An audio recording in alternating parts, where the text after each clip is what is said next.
Annabelle Neilson has tragically died at the age of 49, 8 years after the suicide of her beloved soulmate and gay husband Alexander McQueen.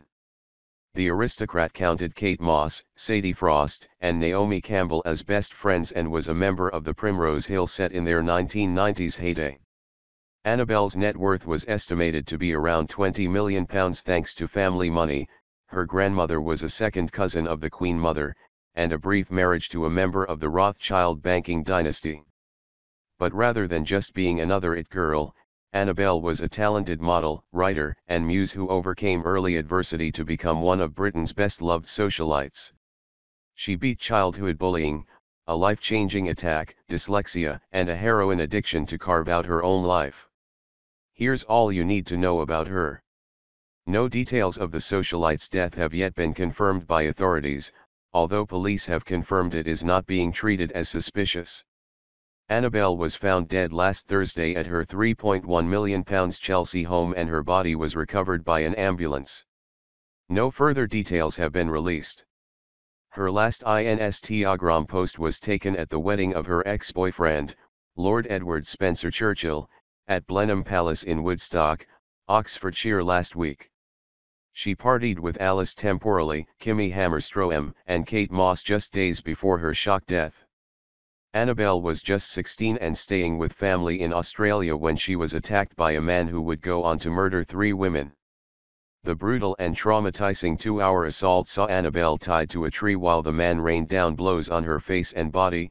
The experience, she said, changed her life and robbed her of her dreams of marriage and having children.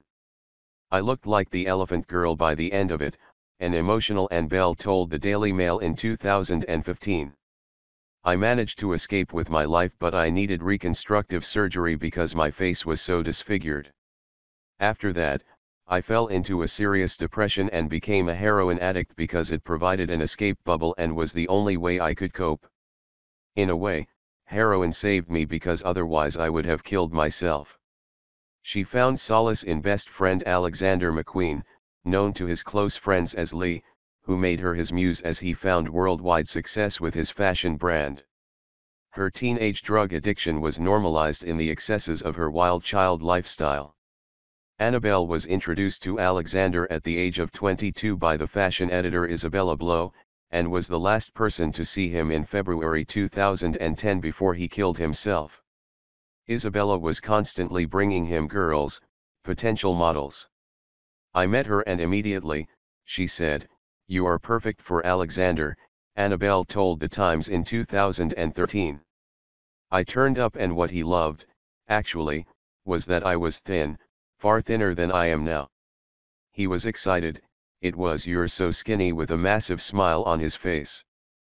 People who have been a bit hurt are like wounded birds flocking together. He thought I was more vulnerable than he was." Annabelle was soon helping the aspiring designer get his line off the ground and would even be running around banks with her credit card hours before his shows siphoning out cash otherwise, literally, the show would not go on.